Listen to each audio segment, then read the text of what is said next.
رات کے 10 بجے ہیں۔ السلام علیکم، یہ ریڈیو پاکستان ہے۔ پلوشہ اقبال سے خبریں سنیے۔ اہم خبروں کا خلاصہ۔ پاکستان اور سعودی عرب نے اہم علاقائی اور دو طرفہ مسائل پر باہمی مشاورت جاری رکھنے پر اتفاق کیا ہے۔ وزیر اطلاعات نے کہا ہے کہ حکومت نے کورونا وائرس کی وبا کے چیلنج سے مؤثر انداز میں نمٹنے کے لیے متوازن پالیسی اختیار کی ہے۔ پاک فوج نے کنٹرول لائن پر پنڈو سیکٹر میں آج ایک بھارتی جاسوس ڈرون مار گرایا ہے۔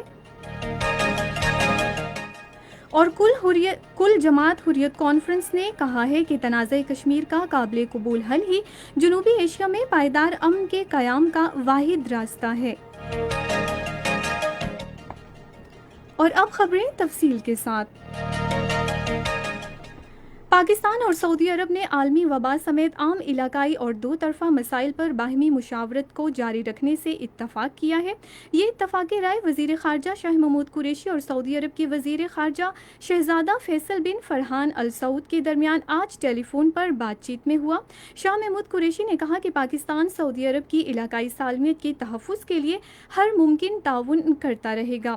وزیر خارجہ نے کورونا وائرس کی روک تھام کے لیے پاکستان کی طرف سے کیے گئے مؤثر اقدامات سے انہیں آگاہ کیا۔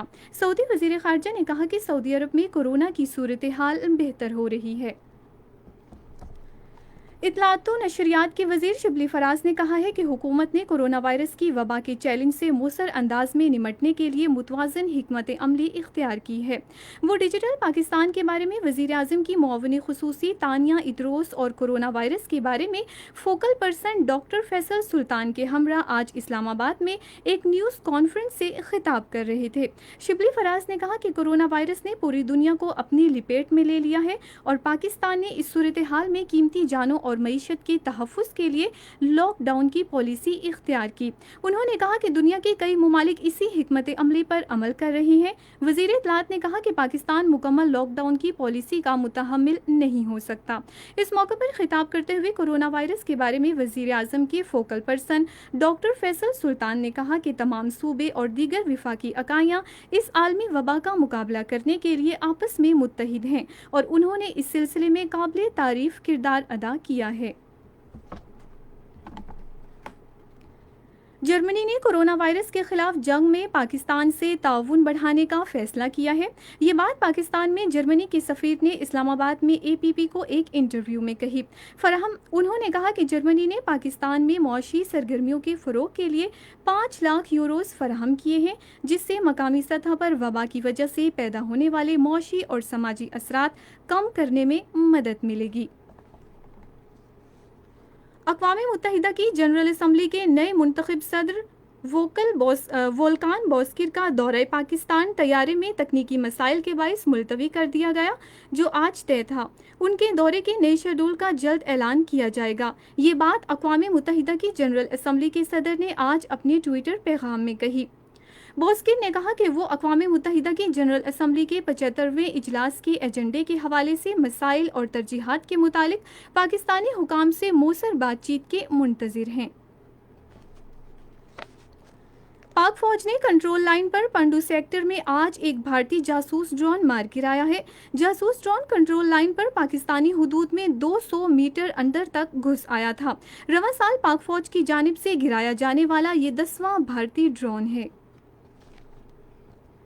امور کشمیر اور گلگت بلتستان کے وزیر علی امین خان گنڈاپور نے عالمی برادری پر زور دیا ہے کہ وہ خطے میں بھارت کے مخاصمانہ عزائم اور اسے مقبوضہ کشمیر کے عوام کی منصفانہ اور جائز حقوق غصب کرنے سے روکنے کے لیے آگے آئے۔ انہوں نے اے پی پی کو ایک انٹرویو میں کہا کہ نریندر مودی کی فسطائی حکومت نے کشمیری عوام کو ان کے پیدائشی حق خود ارادیت سے محروم کر رکھا ہے، جس کا اقوام متحدہ کی طرف سے وعدہ کیا گیا ہے۔ وفاقی وزیر نے کہا کہ حکومت کی کامیاب سفارتکاری کے باعث ان ممالک نے بھی بھارت کو مقبوضہ کشمیر میں انسانی حقوق کی خلاف ورزیوں کا ذمہ دار ٹھہرانا شروع کر دیا ہے، جو اس سے قبل مسئلہ کشمیر پر بات کرنے سے گریزاں تھے۔ مقبوضہ کشمیر میں کل جماعتی حریت کانفرنس نے بھارتی فوج کی طرف سے علاقے کے اطراف و اکناف میں طاقت کی وحشیانہ استعمال کی شدید مذمت کرتے ہوئے کہا ہے کہ کشمیریوں کو تنازع کشمیر کے پرامن حل کے مطالبے پر اجتماعی سزا دی جا رہی ہے۔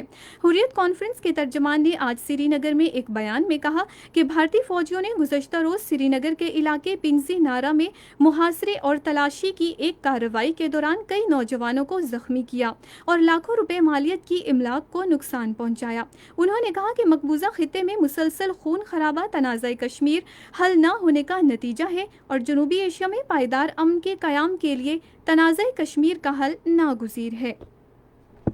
اسی کے ساتھ ہی خبریں ختم ہوئیں۔ مزید خبروں اور تجزیوں کے لیے آئیے ہماری ویب سائٹ پر، پتہ ہے radio.gov.pk، اور فیس بک کے link radio Pakistan news official پر براہ راست ویڈیو سٹریمنگ بھی ملاحظہ کیجیے۔